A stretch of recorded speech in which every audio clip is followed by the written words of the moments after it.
Early on, the Marvel Cinematic Universe tried to downplay some of the weirder elements found in Marvel Comics, including magic. Your ancestors called it magic, and you call it science. Well, I come from a place where they're one and the same thing. While films like Iron Man and The Incredible Hulk are clearly comic book movies, there was an attempt to make them more grounded than their source material. As the franchise proved successful and continued to grow, Marvel began taking bigger creative risks with films such as Guardians of the Galaxy and Ant-Man. Finally, they chose to introduce the mystical side of the MCU in their 14th film, Doctor Strange.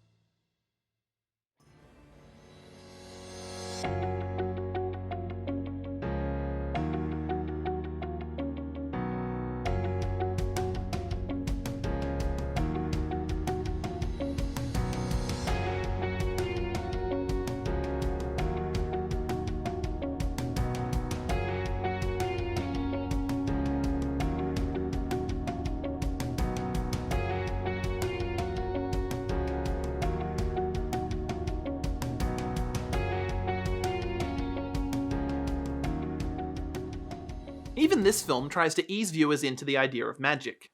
The language of the mystic arts is as old as civilization.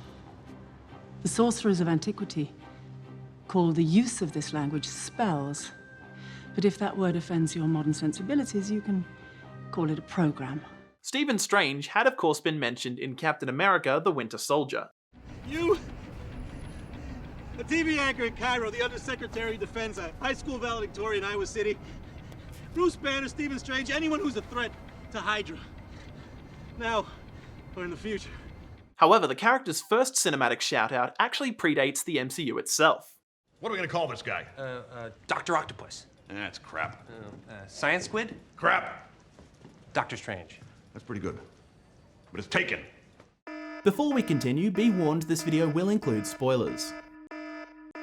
Doctor Strange features an incredibly talented cast. One of the film's greatest strengths is its character relationships. The title character is played by Benedict Cumberbatch. The film initially presents Strange as arrogant but charismatic.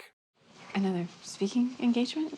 So romantic. You used to love coming to those things with me. We had fun together. No, you had fun. They weren't about us, they were about you. Not only about me. Stephen, everything is about you. However, after his accident, which Strange himself is directly responsible for, he becomes almost insufferable. This isn't the end. There are other things that can give your life meaning. Like what? Like you? Thankfully, Strange grows considerably as a character over the course of the film. Arrogance and fear still keep you from learning the simplest and most significant lesson of all. Which is? It's not about you. Many have compared this arc to that of Tony Stark in the first Iron Man. While there are a couple of surface-level similarities, Strange is very much his own character. Another common criticism is that Strange masters the mystic arts too quickly. Admittedly, the film's time frame is a little unclear. However, it is clear that Strange spends many months studying at Kamar-Taj, and that he is naturally gifted. How did you even do that? Where did you learn the litany of spells required to even understand it? I've got a photographic memory. That's how I got my MD and PhD at the same time. What you just did takes more than a good memory. You were born for the mystic arts. Even so, Strange is out of his element for most of the film. Cumberbatch also portrays the villainous Dormammu, making him the first Marvel actor to play both the hero and the villain of the same film. Strange is mentored in the mystic arts by Mordo, played by Chiwetel Ejiofor. In Marvel Comics, Mordo is one of Doctor Strange's most prominent villains. This film explores the breakdown of their relationship. You're a coward. Because I'm not a killer? These zealots will snuff us all out, and you can't muster the strength to snuff them first? What do you think I just did? You saved your own life! And then whined about it like a wounded dog! Oh, and you would have done it so easy. You've no idea the things I've done. Cumberbatch and Ejiofor are fantastic together. Hopefully future films will continue to explore the full potential of this dynamic. The film's post-credits scene establishes Mordo as a future antagonist. Why are you doing this? Because I see at long last what's wrong with the world.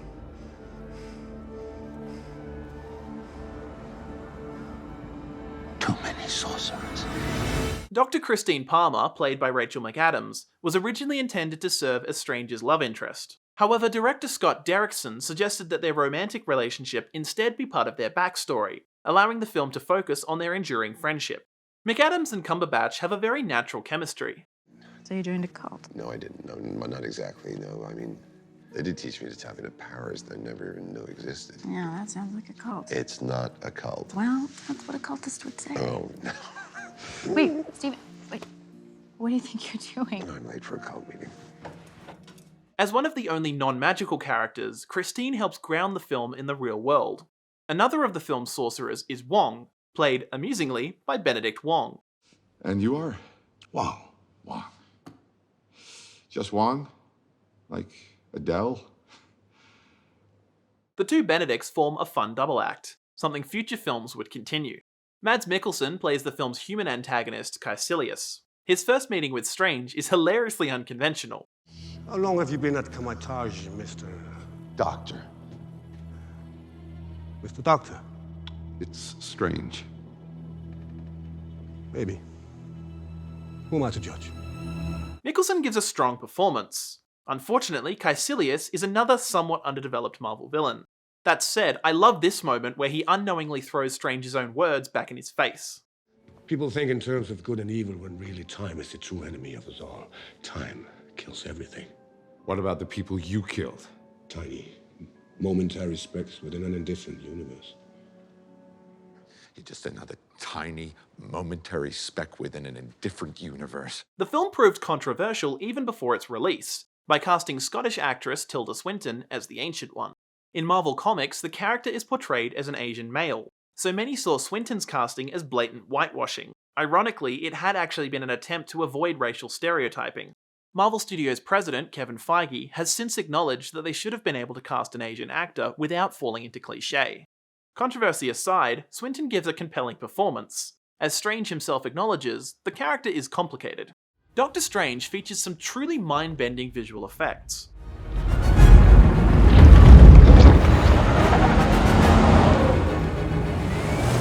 Seriously, there is some trippy imagery in this film.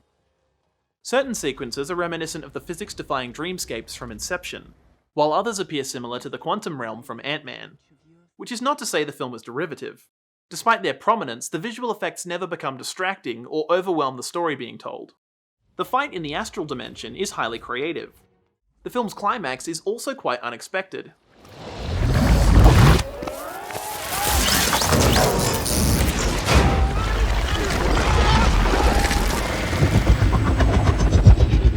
Trapping Dormammu in a time loop not only distinguishes Doctor Strange from the Avengers, it was also effectively set up earlier in the film. Temporal manipulations can create branches in time. Unstable dimensional openings.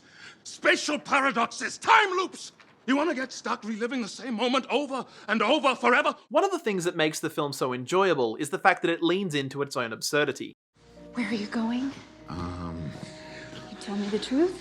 Well, a powerful sorcerer gave himself over to an ancient entity, combined the very laws of physics, tried very hard to kill me, but I left him chained up in Greenwich Village, and the quickest way back there is through a dimensional gateway that I open up in the mob closet. Okay, don't tell me. Fine.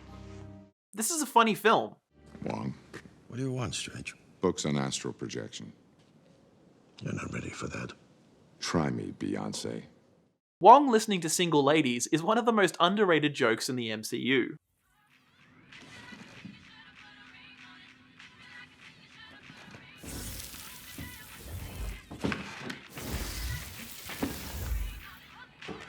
However, the humour does undercut the dramatic weight in certain scenes.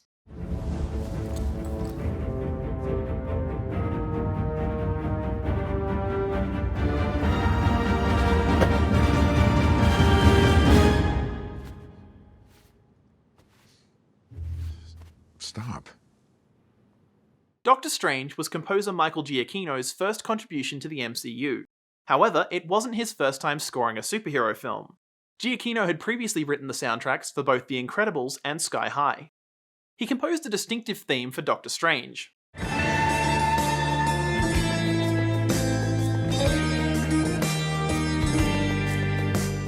Giacchino also composed the new Marvel Studios fanfare that debuted with this film.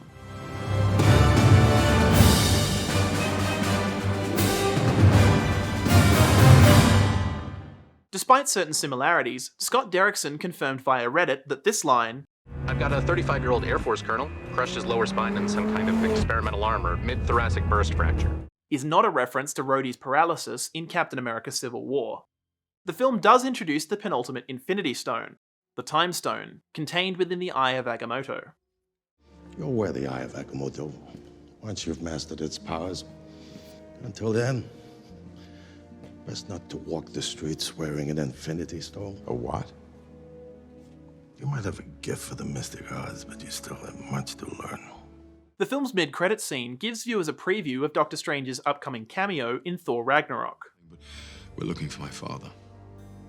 Oh, okay. So if you found Odin, you'd all return to Asgard promptly? Oh yes, promptly. Great. Allow me to help you. The fourth season of Agents of S.H.I.E.L.D. thematically ties in with the film by introducing mystical elements such as Ghost Rider and the Darkhold. Out of 11 films, Doctor Strange is one of 2 origin stories in Phase 3. As such, the film is often overlooked or forgotten.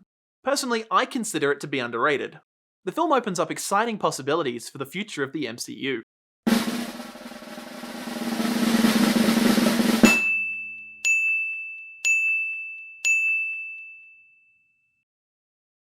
"2017 would see Marvel release 3 films in 1 year, beginning with Guardians of the Galaxy Volume 2. Make sure you're subscribed so you don't miss any future reviews. In the meantime, as always, I'd love to hear your thoughts in the comments. If you enjoyed this video, why not give it a like? Maybe share it with a friend. Or an enemy. Either way, be sure to subscribe and turn on notifications to see more content here on Channel 73.